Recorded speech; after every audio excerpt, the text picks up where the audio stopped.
Welcome back to another game preview. First of the Elite Eight games will be played Saturday night at 6:09. Love how the NCAA how they schedule these with all these weird times 6:09, 8:49.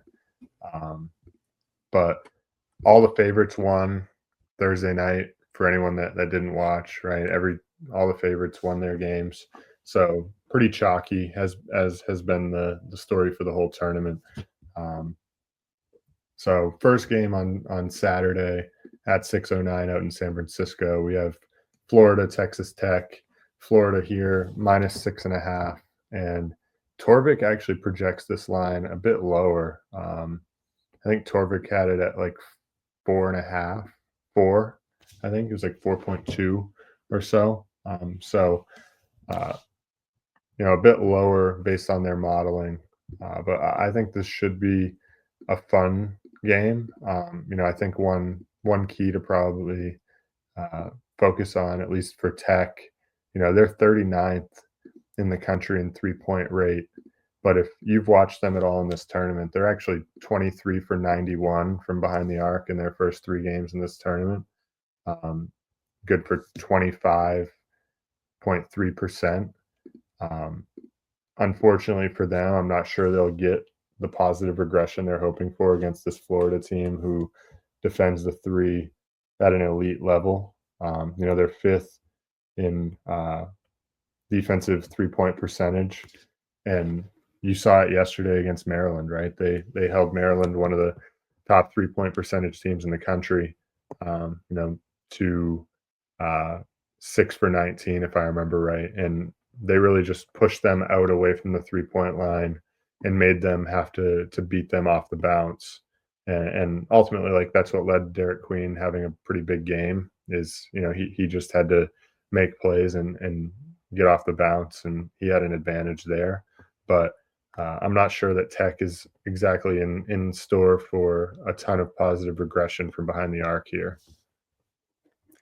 No, I don't really think so either. And I think getting Chance McMillan would be really important, but I don't think he's going to play. I mean, he had the 3-4 days in between and was still unable to play. So I don't really think he's going to be ready to go for the Elite Eight here. But yeah, they're not really in line for any sort of regression here. I mean, Florida's like, yeah, an elite defense on the perimeter. Like you said, they're pretty good in every area, but especially on the perimeter. And they will give up a decent volume of 3-point attempts, but they're a really good catch and shoot defense overall. And these Tech guards, especially, they really rely on catch and shoot opportunities to, generate any sort of value. And I think this is going to be a pretty similar formula for Tech's offense as it was for Maryland. They're going to have to play through that front court.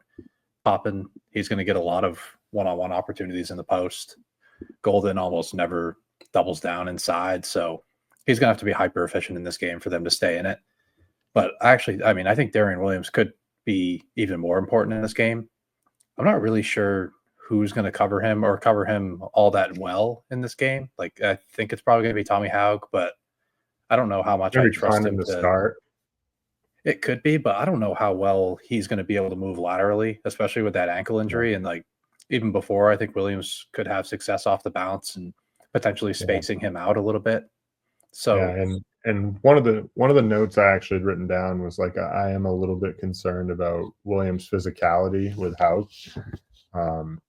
He's, for anyone that watched their game last night, right? I mean, sometimes he can score at all three levels. He can shoot a three, so you have to respect it. But at the same time, he's fairly quick enough to go off the bounce, and then he can kind of walk you down into a back down and just use his strength, because he's a big frame. He's got a big frame on him, so it's no easy task. He's a super versatile player that I've been super impressed with.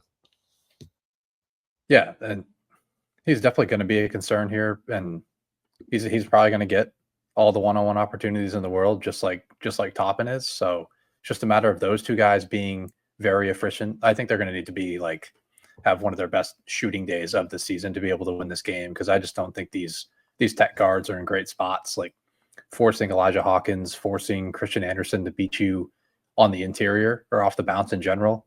Like you just look at Hawkins' numbers inside the arc. He's he's got to be one of the least efficient scorers from inside the arc in the entire country. He shoots 34% on 2-point field goal attempts. So that's pretty ridiculous. He's a 33% shooter overall.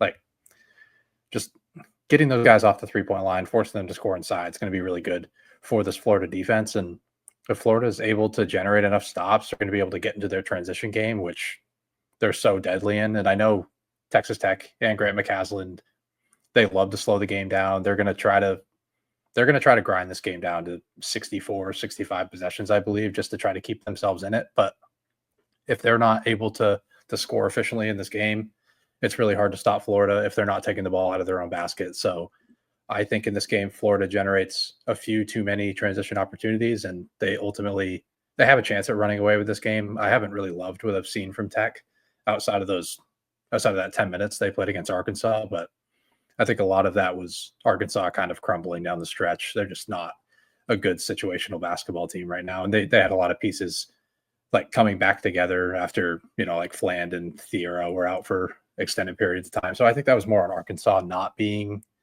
great situationally down the stretch and Tech being more comfortable in a half court setting late in games. So yeah, I don't love where this offense is at necessarily right now, especially without McMillan. They're rated 7th in adjusted offense per Torvik. I don't think that's really where they're at right now, especially without McMillan. He's worth probably a point to a point and a half to a point spread. So I think, the line's set at like 6.5. That's probably a decent spot right now. But I ultimately think Florida can run away with this game if they're able to generate enough stops. Yeah, I think Florida can, like you said, if Texas Tech's able to grind the game into fewer possessions, and similar to kind of what we saw in the UConn game, if Tech can be efficient, like you said, if Florida can get the stops, but if Tech can be efficient and kind of put the pressure on Florida um, on the offensive end, then maybe they can hang in. And another area too where I haven't been super impressed with Florida, especially early in games. They've been coming out a little bit lax. I think they had 13 first half turnovers yesterday against Maryland, 15 for the game, so they did tighten up. And similarly against UConn, they had 12 for the game, but a bunch of those came in the first half, if I remember right. So eventually that could catch up with them, right? I don't love that they've needed a wake up call at halftime or mid second half, even against UConn when they're down 6 or 8, right? For the season, they've been a team that takes care of the ball at a really high level. I know Maryland has a pretty good defense that I think was like 39th in turnover rate defense or somewhere in that ballpark. Different matchup last night. Luckily for Florida and their turnover issues, I don't necessarily think it's going to be much of an issue here. Tech doesn't force a ton of turnovers. They're 174th in defensive turnover rate, so I don't worry a ton about this matchup. I worry a bit more maybe down the road, depending on who Florida might see. But I think they'll be fine here. I think they'll win this game and advance to the Final Four. Another area, I guess, for both teams though to take a look at would be the glass. I think both teams are going to have their fair share of success on the offensive glass. Florida 5th in offensive rebound rate, Tech's only 96th in defensive rebound rate, and then Tech's in the top 50 in offensive rebound rate, and Florida's actually outside the top 130 in defensive rebound rate. So I think both teams are going to have their opportunities for second chance points. The difference is that Texas Tech, for anyone that listened to Coach Cal this week on the Pat McAfee show, he talked a lot about this actually, where the difference with Tech is when they get offensive rebounds, they're not looking to score at the rim.